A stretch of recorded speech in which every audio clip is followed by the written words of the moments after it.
बिस्मिल्लाहिर्रहमानिर्रहीम। अस्सलाम वालेकुम नाज़रीन, आप देख रहे हैं 92.8 विद सादिया अफसाल। नाज़रीन, आज जिस तरीके से अमरीकी सदर जो बाइडन की तरफ से पाकिस्तान से मुतल्लिक एक इंतहाई गैर जिम्मेदाराना बयान सामने आया, जिसके बाद से उस पर रिएक्शन का सिलसिला जारी है। पाकिस्तान की तकरीबन तमाम सियासी जमातों ने, उनके लीडरान ने इस हवाले से अपना रद्द-ए-अमल का इजहार किया है। और ऑफिशियली भी अगर हम देखें सरकारी सतह पर भी, तो जो वजीर खारजा ने जिस तरीके से प्रेस कॉन्फ्रेंस में भी जवाब दिया और उसके बाद वहीं पर उन्होंने अनाउंस कर दिया था कि यूएस के जो सफ़ीर हैं पाकिस्तान में डोनाल्ड ब्लूम, उनको फॉरेन ऑफिस जो है वो बुलाया जाएगा, उनको समन किया जाएगा, डिमार्श किया जाएगा। और ये हुआ भी अब से थोड़ी देर पहले। क्या कहा वजीर खारजा बिलावल भुट्टो जरदारी ने इस हवाले से बात करते हुए आज प्रेस कॉन्फ्रेंस में, पहले वो सुना दीजिए। सदर बाइडेन का स्टेटमेंट है, I have discussed it with the Prime Minister. We have summoned the Ambassador of the United States to Pakistan, Mr. Donald Blum, to the Foreign Office of Pakistan for an official démarche. I am surprised by the remarks of President Biden. I believe this is exactly the sort of misunderstanding that is created when there is a lack of engagement. I believe that we've just started our journey of engagement, and we will have many more opportunities to engage with the United States.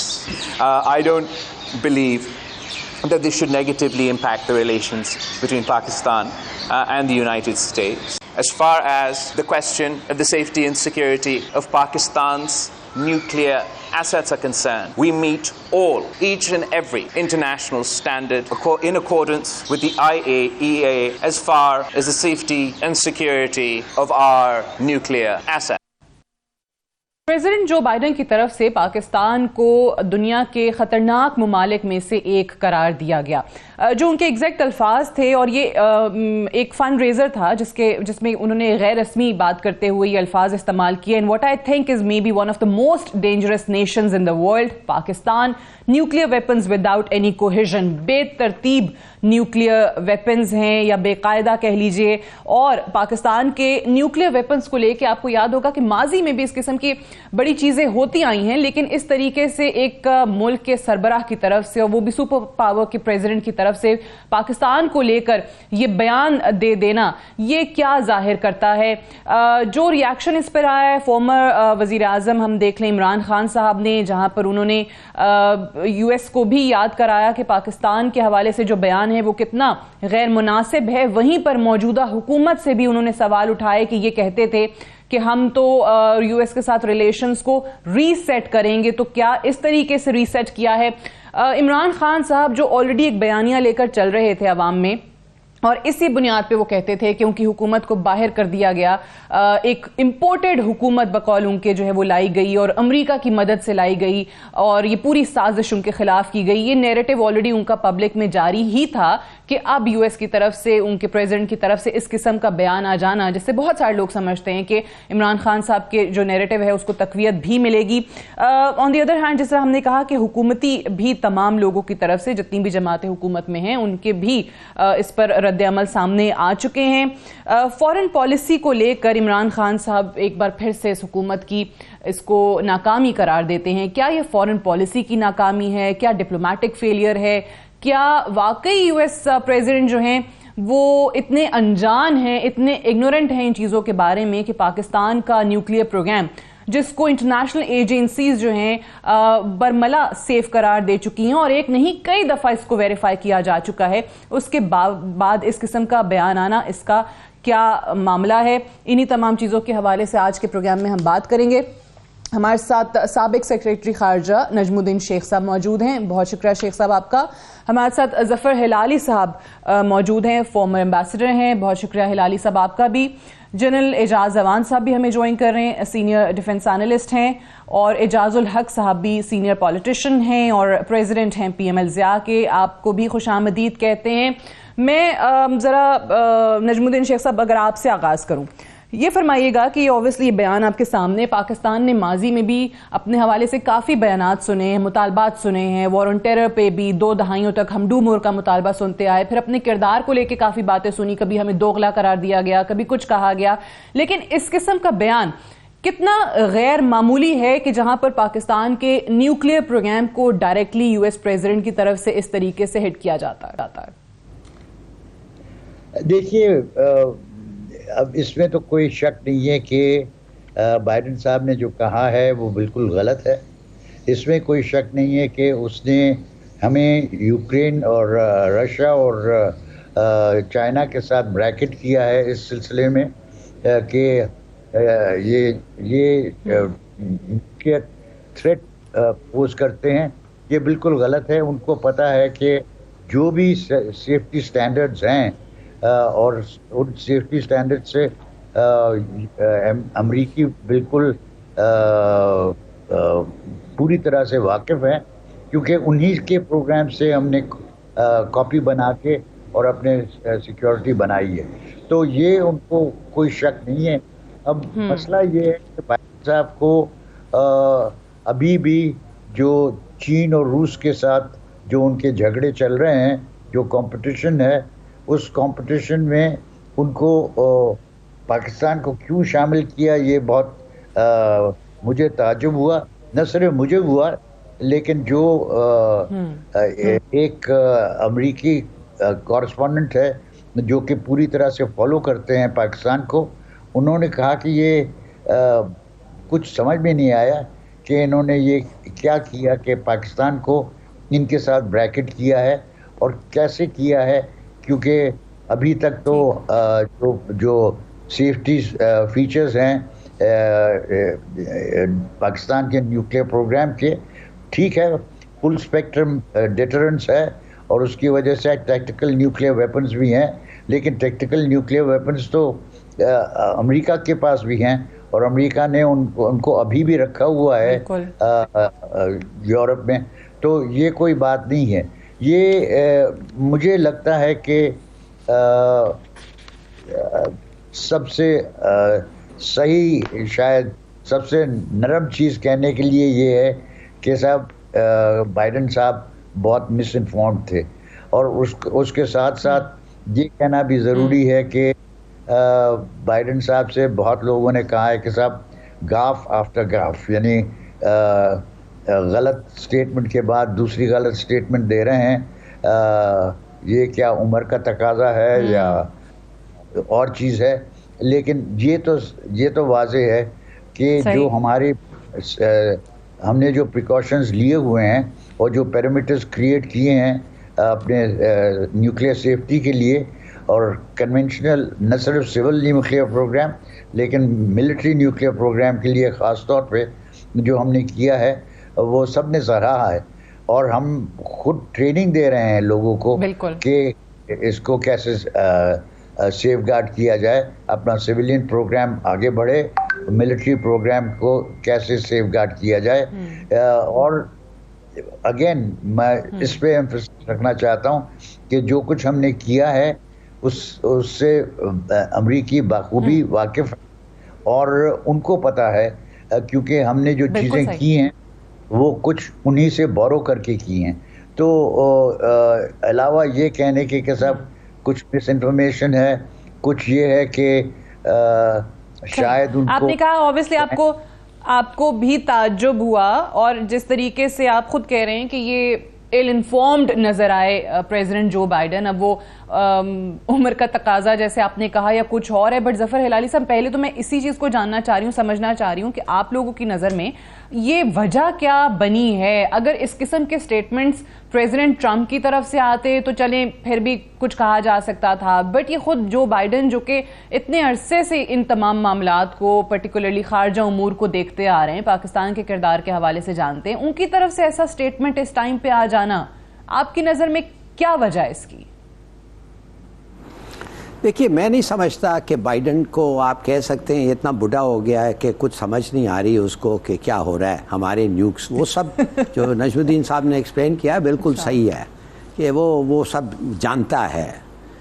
उसका मकसद कुछ और है। वो लफ्ज़ जो वो उसने कहा है कि डेंजरस, नथिंग मोर डेंजरस। क्यों है भाई न्यूक्स पाकिस्तान के हाथ में डेंजरस? इसलिए नहीं कि हम उनके प्रोटोकॉल नहीं फॉलो करते हैं उनका देखभाल का।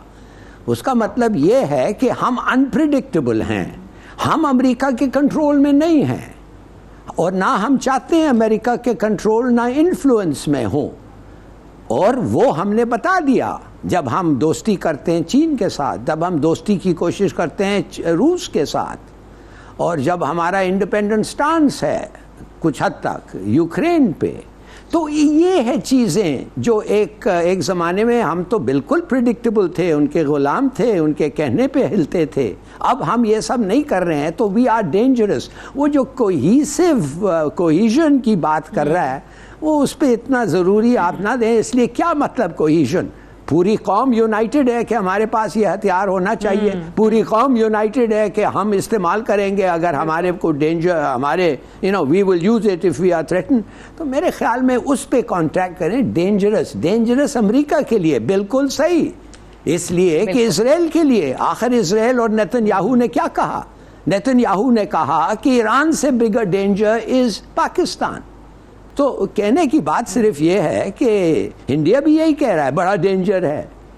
तो मेरे ख्याल में let's look at it like that. और उनके इन्फ्लुएंस से हम निकल गए हैं, उनके कंट्रोल से हम निकल रहे हैं या फिर वापस जा रहे हैं, पता नहीं, वो अलग बात है, उस पर बात कर सकते हैं। इसको इस तरीके से इंटरप्रेट करते हैं that dangerous for the United states, dangerous for them because आपकी नजर में आप ये कह रहे हैं कि हम उनके कंट्रोल से, इन्फ्लुएंस से निकल गए हैं, इसलिए पाकिस्तान को डेंजरस कहा जा रहा है। जनरल साहब, आप इसको किस तरीके से इंटरप्रेट करते हैं?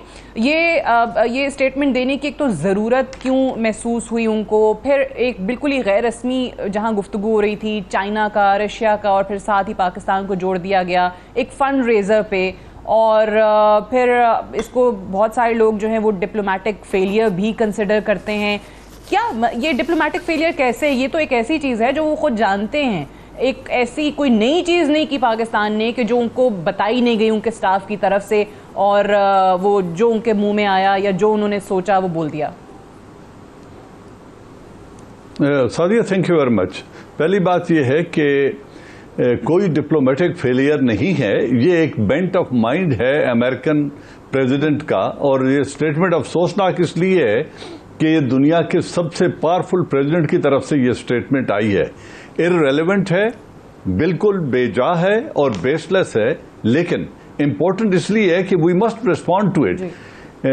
जब वो ये स्टेटमेंट देते हैं तो उसके पीछे एक बेंट ऑफ माइंड है। आज तक अमेरिका इस रियलिटी को एक्सेप्ट नहीं कर सका, वो रिकनसाइल नहीं कर रहे कि पाकिस्तान ने किस तरीके से ये कैपेबिलिटी हासिल कर ली और फिर उसको इतने एडवांस लेवल तक वो उसको डेवलप करके ले गए हैं। उसके मल्टीपल प्लेटफॉर्म्स के जरिए लॉन्च हो सकते हैं, फिर मिसाइल टेक्नोलॉजी हमारे पास है और बाकी प्लेटफॉर्म्स भी हैं इसको एक्चुअलाइज करने के लिए। तो एक तो ये रियलिटी है जिसके साथ अमेरिका रिकनसाइल नहीं कर रहा। अब उनका ये कहना कि ये नॉन कोहेसिव है, कोहिजन क्या है? जैसे अभी हलाली साहब ने कहा, नेशनल कोहिजन है और फिर जो नेशनल कमांड अथॉरिटी है, नेशनल कमांड अथॉरिटी में मुकम्मल तौर पर पॉलिटिको मिलिट्री कोहिजन है, इंस्टीट्यूशनल कोहिजन है और इसमें कोई अभाम नहीं है।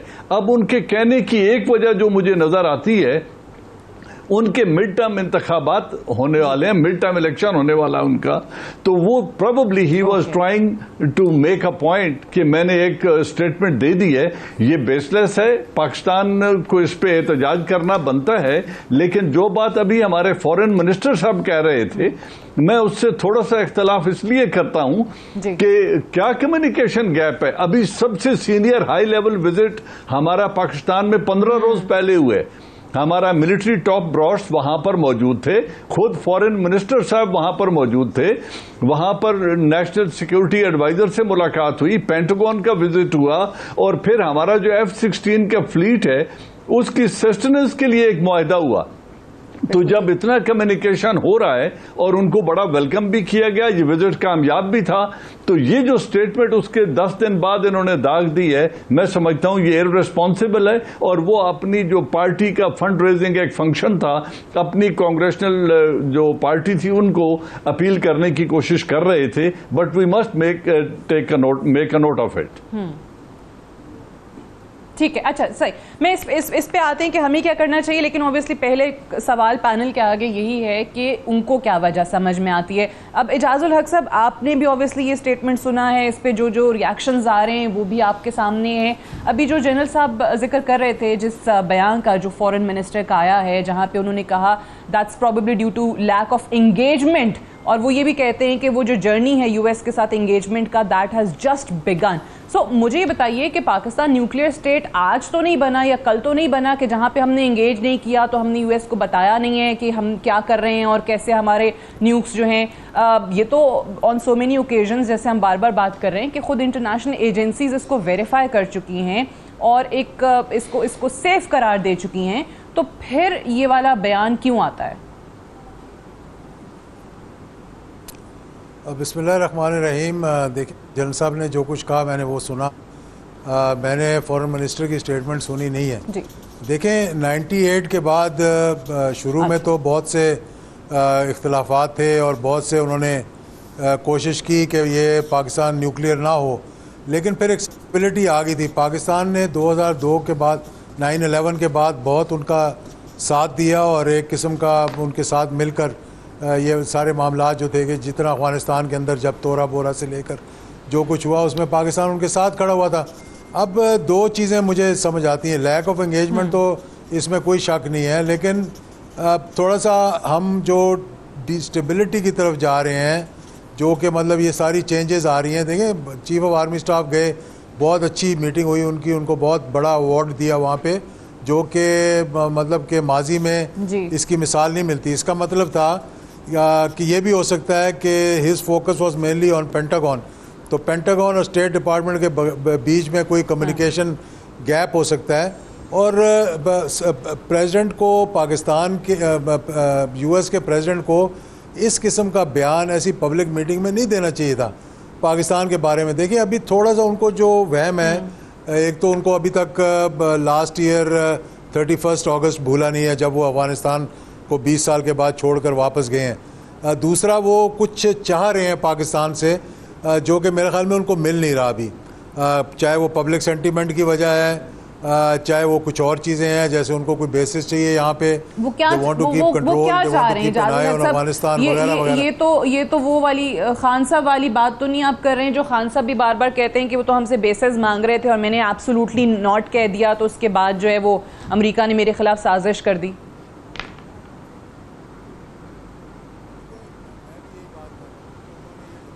है, इसमें कोई शक वाली बात नहीं है, क्योंकि माजी में उनको हमने अपनी बेसिस दी हैं और उन्होंने उनको यूज़ भी किया, उनको फैसिलिटेट भी किया है। अफ़गानिस्तान और पाकिस्तान के दरमियान जो लास्ट ड्रोन हुआ है वहाँ पे ज़ुवैरी पे, उससे हमारे रिलेशनशिप भी काफ़ी अपसेट हुए हैं और पता नहीं उस पर खुश हुआ है कि नहीं खुश हुआ। एक बात जो बड़ी अहम है वो ये है कि 90 से मैं ये बड़ा करीब से देखता आ रहा हूँ और मैं बहुत दफ़ा वहाँ गया हूँ, पाकिस्तान को रिप्रेजेंट किया है, उनके पार्लियामेंटेरियंस को मिले हैं। जब ये हमने धमाका किया था उस वक्त भी मैं कनाडा गया, अमेरिका गया, दूसरी जगहों पे गया। हमारी लॉबिंग दिन ब दिन बहुत कमज़ोर होती जा रही है वहाँ, और 90s के मतलब शुरू में ही इंडिया की लॉबी बहुत तेज़ हो गई थी।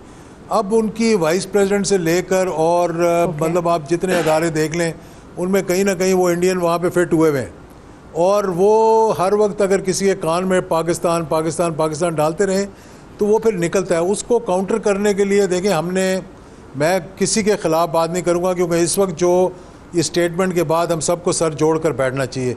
National security council, the government and the opposition also, I would recommend कि they should sit together and loud thinking करें। कोई मतलब जल्दबाजी में नारे ना लगाने शुरू कर दें, जल्दबाजी में बात ना करें, क्योंकि ये पैगाम अगर हमने सही ना दिया फिर हमारे foreign minister is like he does not have an experience. Basically वो बहुत मुतहर्रिक होंगे, भाग दौड़ कर रहे हैं, पाकिस्तान तो शायद आती नहीं है। अमेरिका में उन्होंने बड़े थिंक टैंक्स के दौरे किए और कई जगह अच्छी गुफ्तगू भी की उन्होंने, लेकिन diplomacy is an art where you have to have experience. The more you grow into it the more you learn. आप एक बच्चे को उठाकर वहाँ पे डाल देते हैं जिसका पहले उसका माजी में कोई एक्सपीरियंस ही नहीं है, तो फिर आप कहें जी कि हमारे डिसएंगेजमेंट है, एंगेजमेंट नहीं है। जितनी पाकिस्तान की और अमेरिका की engagement रही है for the last since 2001. और अभी तो वो वो ये हुकूमत ऑब्वियसली खुद क्लेम भी कर रही है, और जो खान साहब भी पब्लिक गैदरिंग्स में यही बात करते दिखाई भी देते हैं कि ये हुकूमत जो है ये इम्पोर्टेड हुकूमत है, अमेरिका की साजिश से आई है। अब खान साहब के दौर में भी देख लें, पिछले टेन्योर के अंदर जो यूएस एम्बेसडर थे पाकिस्तान के, वो गए और तकरीबन एक तवील अरसे के बाद, तकरीबन आई थिंक 3.5 साल के बाद नए यूएस एम्बेसडर यहाँ आते हैं। हमारे फाइनेंस मिनिस्टर जो हैं वहाँ के दौरे कर रहे हैं, प्राइम मिनिस्टर जो हैं वो दौरे कर रहे हैं, चीफ ऑफ आर्मी स्टाफ का आपने जिक्र किया कि वो दौरे कर रहे हैं। सो ये चीज़ें भी हमारे सामने, खुद फॉरेन मिनिस्टर जो हैं वो यूएस 2 दफ़ा जा चुके हैं। मैं एक ब्रेक ले लूँ, ब्रेक से वापस आएंगे तो गुफ्तगू को ज़रा इस नहज पे लेके आएंगे कि अब जिस तरीके से सब कह रहे हैं कि जो भी वजूहात हो सकती हैं वो आपने सुनी पैनल से, अब पाकिस्तान को क्या करना चाहिए, इस पर ज़रा बात करेंगे right after the short break. Stay tuned.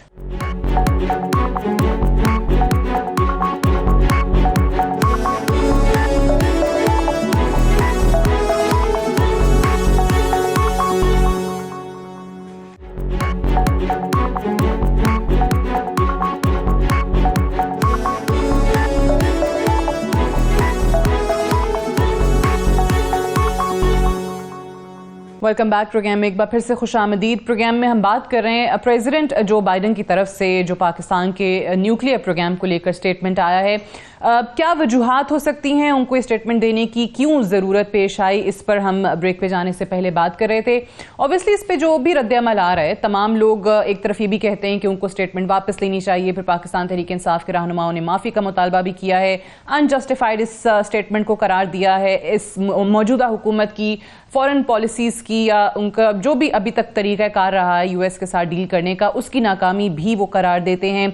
फिर यूएस को बहुत सारे पाकिस्तान तहरीक इंसाफ के रहनुमाओं ने आज ये भी याद कराया कि जब 2007 में B-52 बॉम्बर जो है वो 6 लाइव न्यूक्स लेके निकल जाता है और आप जो है वो कई घंटों तक आपको पता ही नहीं चलता है, फिर जहाँ पे मिसाइल्स जो हैं वो मिसफायर हो जाते हैं, वो पता नहीं चलता है, यूरेनियम जो है वो चोरी हो जाता है, कहीं पर ऐसे बयानात नहीं आते, लेकिन पाकिस्तान के हवाले से ये चीज़ें आ रही हैं। पाकिस्तान को क्या करना चाहिए, हम इस पे बात करना चाह रहे थे ब्रेक पे जाने से पहले। नजमुद्दीन शेख साहब ये फरमाइए कि आज जिस तरीके से यूएस एम्बेसडर को फॉरेन ऑफिस बुलाया गया, डिमार्श उनको किया गया, इज दिस इनफ या कुछ और तरीक़ाकार जो है वो पाकिस्तान को इख्तियार करना चाहिए? देखिए, पहले हमें ये देखना चाहिए कि पाकिस्तान के साथ अमेरिका का रिश्ता जो है उसमें सरमायाकारी का कितना हिस्सा है, रूस के साथ हमारे सरमायाकारी का कितना हिस्सा है।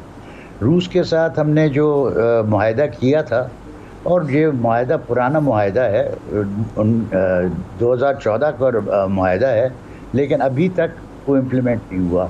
आज फिर से रिपोर्ट आई है कि साहब ग्वादर में चीनियों ने आपसे कहा है कि साहब हम वहाँ पे पावर प्लांट लगाना चाहते हैं, और अभी तक उस पर हमारी तरफ से एग्रीमेंट नहीं हो रही, क्योंकि special assistant to the prime minister कहते हैं कि साहब इसमें और की रिकमेंडेशन की ज़रूरत है।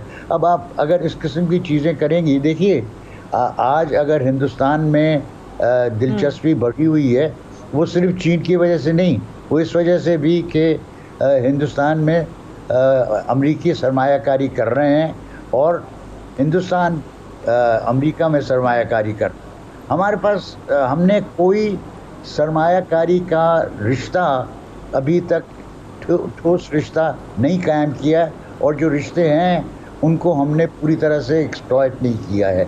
मैंने चीन के इस पावर प्लांट की बात की, आप दूसरी बात कर लें कि सब रूस के साथ आपने जो मुआहदा किया था उसकी इम्प्लीमेंटेशन नहीं हुई है, और अब शायद इम्प्लीमेंटेशन में ज़्यादा दिक्कत हो। तीसरी आप अमेरिका की तरफ से देख लें कि सब वो कहते हैं कि हम ब्लू डॉट प्रोग्राम बनाना चाहते हैं, जहाँ पे हम अमेरिकी कंपनियों को इनकरेज करेंगे कि वो इन ममालिक में सरमायाकारी करें, लेकिन उसमें भी हमने कोई इनिशिएटिव नहीं लिया है, हमने कोई प्रपोजल सामने नहीं रखी हैं कि सब फला एरियाज़ हैं जहाँ पे आप कर सकते हैं। क्योंकि हमारी तरफ से कतर नहीं किया है कि सब जनाब आप कीजिए, यहाँ पे पावर प्लांट लगाते हैं। अब ये चीज़ें हैं जो कि हमें ये पहचानना है कि दुनिया अब दुनिया इकोनॉमिक है, पॉलिटिकल कम है। और अगर आपने इकोनॉमिक रिलेशंस इन मालिक से नहीं बनाए तो फिर आप पे इस किस्म की स्टेटमेंट्स आएंगी तो उसको काउंटर करने के लिए आपके कोई नुमाइंदे है नहीं अमेरिका में या रूस में जो कि इसको काउंटर करें। तो देखिए मैं फिर से दोहराता हूँ कि आज दुनिया इक़्तिसादी है, आज दुनिया सियासी कम है। आपकी जो लोकेशन है ये बहुत अच्छी है इकोनॉमिकली। अगर आप इकोनॉमिक के देखें, अभी बात हो रही है कि सब कज़ाकिस्तान से आप गेहूँ मंगाएंगे और वो इस रास्ते से आएगी, अफ़गानिस्तान के ज़रिए से भी आएगी। आप बात कर रहे हैं कि कासा होगी, आप बात कर रहे हैं कि सब पावर जनरेशन के लिए, लेकिन सिर्फ बात हो रही है, अभी तक ऑन द ग्राउंड चीज़ें नहीं हो रही। बिल्कुल ठीक। और मैंने आपसे कहा कि अगर ये बात आपकी सही है कि जब तक इक्तिसादी तौर पे आप मजबूत नहीं होंगे, इकोनॉमिक रिलेशंस नहीं बनाएंगे, जब आप अमेरिका के साथ ताल्लुकात या किसी भी मुल्क के साथ ताल्लुकात फॉर दैट मैटर, आप ये सोच के कि सरमायाकारी कितनी है, इकोनॉमिक रिलेशंस किस तरीके से आप स्ट्रेंथन कर सकते हैं, तो फिर इस किस्म के बयानात आ ही जाते हैं। बट मुझे ज़फ़र हिलाली साहब ये बात तो अपनी जगह सही है, हमें अभी सैलाब के बाद भी जो पाकिस्तान के ज़िम्मे कर्ज़ की अदायगी थी उसके लिए ऑब्वियसली हमें कोशिशें करनी पड़ती हैं कि वो किसी तरीके से मौखर हो जाए। फिर वो यूएस एम्बेसडर यहाँ पर जो हैं वो अग्रीमेंट भी साइन करते हैं पाकिस्तान के साथ। IMF के लिए फिर हमें कितनी कोशिशें अगेन देखने को मिलती हैं कि अगर ऐसे नहीं होगा तो ये हो जाएगा, फिर अमेरिका को कैसे राज़ी करना है। सो इन तमाम चीज़ों के बाद ये कितना आसान मुतालबा है, ठीक है रद्दअमल है, और ऑब्वियसली हम कहते भी हैं कि इस चीज़ पर पाकिस्तान कोई समझौता नहीं करेगा जो कि पाकिस्तान के न्यूक्लियर प्रोग्राम को लेकर स्टेटमेंट्स हैं। बट इसके बाद ये मुतालबा कि वो अपनी स्टेटमेंट वापस लें और माफ़ी मांगें जो कि PTI की तरफ से किया गया, ये कितना आपको मुमकिन काम नज़र आता है? ये बिल्कुल ही नामुमकिन है। और मगर मैं तो ये क्यों जल्दी से हम क्यों ये एडमिट नहीं करते हैं भाई? ऐसी चीज़ अमेरिका का प्रेसिडेंट जब उसको पता है, पब्लिकली कह रहा है और पाकिस्तान को पहुंचेगा और पाकिस्तान में ऑब्जेक्शंस होंगे, मगर ही कुडंट केयर लेस, उसको तो परवाह ही नहीं है। बिल्कुल भाई पाकिस्तान का अब क्या यूज़ है? हिंदुस्तान उनको मिल गया है साउथ एशिया में और पाकिस्तान की उनको कोई ख़ास ज़रूरत है ही नहीं, तो उनके हमारे फीलिंग्स के लिए वो क्यों ख़ास, उनको क्यों परेशानी हो? कोई नहीं परेशानी उनके लिए। और दूसरे है, आपने खुद कहा है 23 दफ़े 1960 से आपने अपनी बैंक्रप्सी दिखाई है इसलिए कि आप IMF के पास गए हैं। आप खशगोल लेके हर जगह फिरते हैं और आप फिर कहते हैं कि they should have they should feel for you, आपके सेंसिबिलिटीज़ को इतने तरीके से नहीं होना चाहिए। कोई नहीं परवाह करता वो आपकी, उनको कोई खास। देखिए वेंडी शर्मन ने आके आपके इंडिया में अनाउंस किया कि हमारी रिलेशनशिप पाकिस्तानी के से from henceforth it is purely transactional. इधर आके आपके मुंह पे कह दिया कि आपकी कोई ख़ास ज़रूरत नहीं है, मगर हम चाहते हैं अच्छे ताल्लुकात हैं, मगर अगर आप नहीं करना चाहते हैं तो there it is. So please understand, move on. ये एक माफ़ करिए, आई थिंक अमेरिका के साथ बिल्कुल सही कह रहे हैं कि आपका इकोनॉमिक ये वो भाई 10-15 मिलियन आपका बिलियन आपका टेक्सटाइल का ये है, व्हाट्स 10-15 बिलियन, नथिंग। आपके लिए होगा, उनके लिए तो कुछ नहीं है। जाके पता करो कौन सी ऑल्टरनेटिव मार्केट है। देखिए आपसे मैं पूछना चाहता हूँ एक चीज़, कौन सा है एनर्जी ऑफ द फ्यूचर? ये आप ये सोलार वोलार को भूल जाएं, उधर एकर्स एंड एकर्स ऑफ ज़मीन आपको चाहिए सोलार एनर्जी के लिए। ये दूसरा जो है विंड के लिए थाउजेंड्स ऑफ विंड मिल्स आपको चाहिए कुछ जनरेट। हाँ वाटर है, मगर पता नहीं क्यों आप वाटर पे नहीं कर रहे हैं, या इट्स वेरी एक्सपेंसिव। गैस किधर है भाई? 80% ऑफ द वर्ल्ड्स गैस किधर है? गैस तुर्कमेनिस्तान में है, कतर में है, रूस में है और ईरान में है। 2-3 मुल्क हैं जो आपके बहुत नज़दीक हैं। एक तो आपके बॉर्डर पे है। एक पाइपलाइन आपने डेवलप किया हुआ है कि नहीं? कुछ नहीं। You have not managed your economy. और फिर आप सोचते रहते हैं कि यार हम, फिर जाके उनसे पैसे मांगते हैं और फिर जब वो इंसल्ट करते हैं आपको, आप प्रोटेस्ट करते हैं, माफ़ी मांगो। ये व्हाई शुड दे? वो आपका हैसियत एग्जैक्टली कि आप मैं यही पूछना चाह रही थी कि इन तमाम हालात के बावजूद, जैसे आपने खुद ही कहा कि आप फिर मिन्नतें तरले करते हैं जाके, आपको पैसे चाहिए, आपके पास पैसे नहीं हैं, और उसके बाद फिर जब ऐसी चीज़ें आ जाती हैं, ऐसे बयानात आ जाते हैं, तो फिर हमारे पास एहतजाज के अलावा ऑप्शन क्या है? मैं इस पे बात करना चाह रही हूँ। आप कहते हैं कि कुछ नहीं कर सकते। ये जो पीटीआई का मुतालबा है कि जी स्टेटमेंट वापस लें और प्रेसिडेंट साहब जो हैं यूएस प्रेसिडेंट माफ़ी मांगे, आप कहते हैं इट्स इम्पॉसिबल। जनरल साहब, आपकी नज़र में क्या कर सकता है पाकिस्तान, और ये जो मुतालबात हो रहे हैं ये कितना आपको लगता है कि ये रियलिस्टिक मुतालबात हैं? Sadia, thank you very much. माफ़ी मंगवाने का मुतालबा जो है, it is stretching the imagination too far. जब उन्होंने सलाला में बम्बार्डमेंट करके हमारे बच्चों को शहीद कर दिया था, हमारे अफसर्स और जवानों को, और हमने उनके सप्लाई लाइंस भी कट ऑफ कर दी थी, लॉजिस्टिक रूट्स को रोक दिया था, हमने उनके कंटेनर्स की सप्लाईज को रोक दिया था 6 माह के लिए, और हमने उनके ब्लैक वाटर्स को मुल्क से 650 के करीब जो ऑपरेटर्स थे उनको निकाल दिया था। मुआफ़ी तो उन्होंने उस वक्त भी नहीं मांगी थी। बात मुआफ़ी मांगने की नहीं है, या वो कब हमसे मुआफ़ी मांगेंगे। हमारा रिलेशनशिप देखना ये है कि किस तरीके से हम बैलेंस क्रिएट कर सकते हैं। अगर पाकिस्तान अपने पांव पर खड़ा होगा और अपने जो इंटरनेशनल रिलेशंस हैं उनको डाइवर्सिफाई करेगा, एक ही सिमत में जुड़ के बैठे रहना, जहां हम 70 बरस से बैठे हुए हैं, जब तक आप इस सिमत में बैठे रहेंगे आपको डिक्टेट्स मिलते रहेंगे। हमने चाइना के साथ, रशिया के साथ, जिस तरह इंडिया कर रहा है, आज देखें इंडिया स्ट्रेटेजिक डिफेंस सिस्टम जो S-400 है वो खरीद रहा है रशिया से, $120 बिलियन का ट्रेड कर रहा है चाइना के साथ, और स्ट्रेटेजिक मुआहिदा कर रहा है अमेरिका के साथ। हम ये क्यों ऑप्शन एक्सरसाइज नहीं कर सकते? हमें क्यों हक नहीं पहुंचता बिल्कुल सही कि हम रूस के साथ भी ट्रेड करें, चीन के साथ भी ट्रेड करें, और अमेरिका के साथ भी ट्रेड करें? जब सारी दुनिया की तरफ से पाबंदी थी चाइना ईरान के ऊपर, तो स्पेशल सैंक्शन के तौर पर हिंदुस्तान को ऑयल एंड गैस खरीदने की इजाजत थी ईरान से भी। तो जब इंडिया इस तरीके से अपने आप को पोजीशन कर सकता है कि वो किसी एक ब्लॉक में घुसने की बजाय अपना एक इंटरनेशनल बैलेंस और अपना नेशनल इंटरेस्ट, खुददार लीडरशिप, बड़ी समझदार लीडरशिप ऐसा काम कर सकती है, जहां पे आप खुद को अपने पांव पे खड़ा कर सकते हैं, ताकि इस किस्म के बयानात का रास्ता आप रोक सकें, और वो तभी होगा जब आप इकोनॉमी इतना खुद को मजबूत कर लेंगे। मैं एजाजुल हक साहब आपकी तरफ आती हूं, बट अनफॉर्चुनेटली मुझे एक ब्रेक के लिए कहा जा रहा है। ब्रेक से वापस आकर मैं आपसे सवाल करूंगी right after the short break. Stay tuned.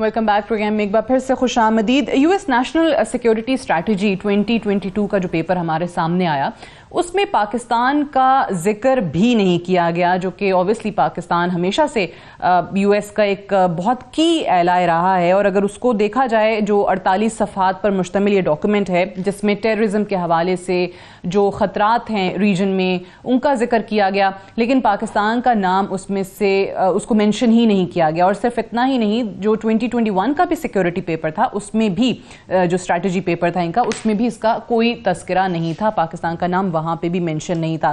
सो मैं इस पे तबसरे सुन रही थी एजाजुल हक साहब, बड़े लोग कह रहे थे कि देखें, इसको अच्छी चीज़ भी समझें कि बड़े अरसे के बाद यूएस जो है वो पाकिस्तान को अफगानिस्तान और इंडिया से डीलिंक करता हुआ दिखाई दे रहा है, टेररिज्म से डीलिंक करता हुआ दिखाई दे रहा है। पाकिस्तान की भी यही ख्वाहिश थी कि हमें और चीज़ों के तरह और ममालिक की तरह जो है अपने इंटरेस्ट अलाइन करने चाहिए, दीगर चीज़ों में इंटरेस्ट शो करना चाहिए, तो सेपरेट आइडेंटिटी पाकिस्तान को मिल जाएगी। तो ये सेपरेट आइडेंटिटी जो आज प्रेसिडेंट जो बाइडेन साहब ने दी है,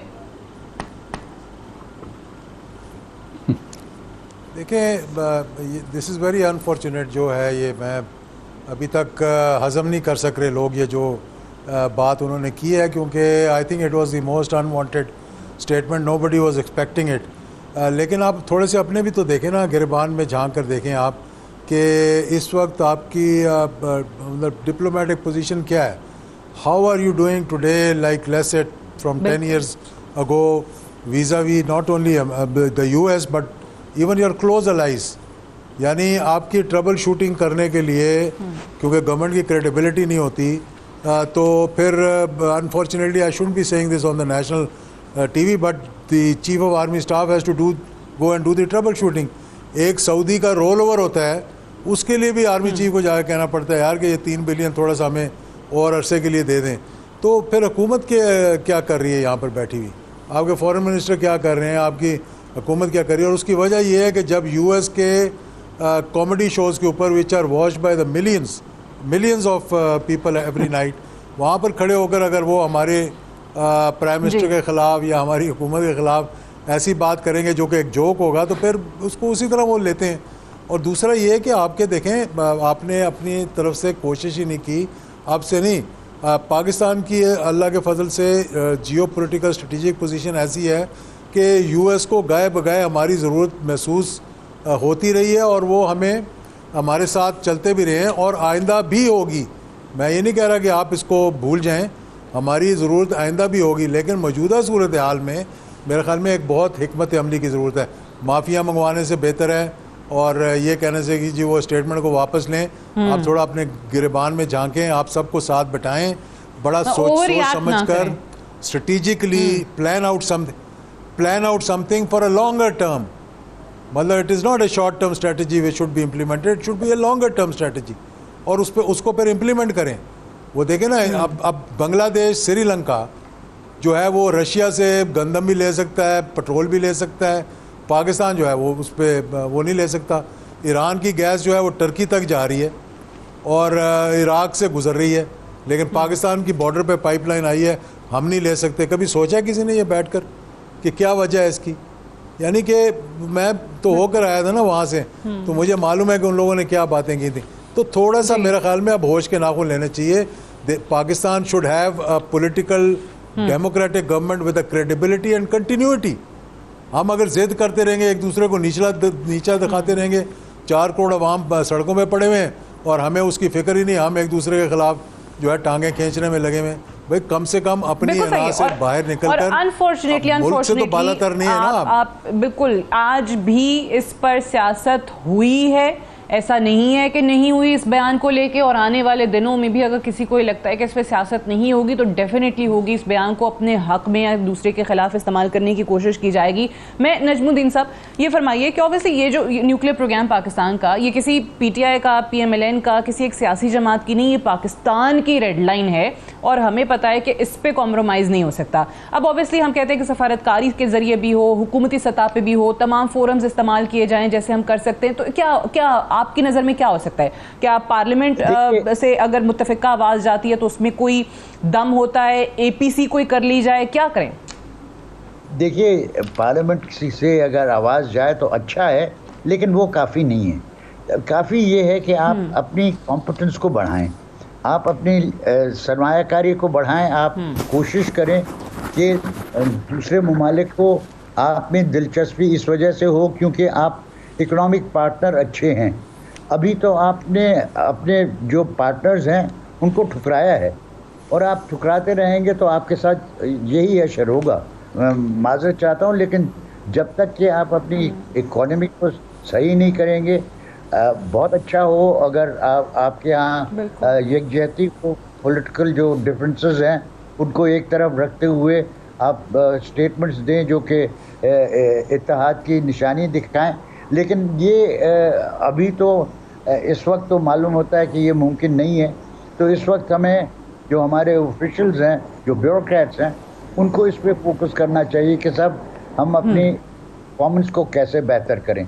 ये आपने स्ट्रैटेजिक पेपर का जिक्र किया जिसमें आपने कहा कि पाकिस्तान का जिक्र नहीं। देखिए, जिस वक्त वो दहशतगर्दी की बात करते हैं और जिस वक्त वो बात करते हैं कि अफगानिस्तान में दहशतगर्दी को रोकना है, तो वाज़ेह है कि पाकिस्तान के ताउन के बग़ैर या पाकिस्तान की सॉइल को इस्तेमाल किए बग़ैर ये हो नहीं सकता। ये तो ताउन उनको ज़रूरी है और उसके लिए मैं फिर से कहना चाहता हूँ कि बाइडन जो भी कहे, लेकिन उनकी डिफेंस डिपार्टमेंट उनसे कहेगी और शायद उनको एम्बेसडर साहब भी जो यहाँ हैं जिनको आप जमाश दे रहे हैं, वो भी कहें कि साहब आप पाकिस्तान को इस तरह न ट्रीट करें, क्योंकि आपकी जो दिलचस्पियां हैं दहशतगर्दी के खिलाफ, पाकिस्तान का एक कलीदी किरदार होगा और उस कलीदी किरदार पे आने वाले दिनों में, जैसे आप भी और एजाज साहब भी पहले बात कर रहे थे कि जरूरत आपको पाकिस्तान की दोबारा पड़ेगी। Unfortunately I have run out of time, I have to wind up here. बहुत बहुत शुक्रिया नजमुद्दीन शेख, जफर हिलाली साहब, जनरल एजाज अवान साहब और एजाजुल हक साहब प्रोग्राम में ज्वाइन करने के लिए। That's all for tonight, I see tomorrow इंशाल्लाह। इजाजत दीजिए, खुदा हाफिज।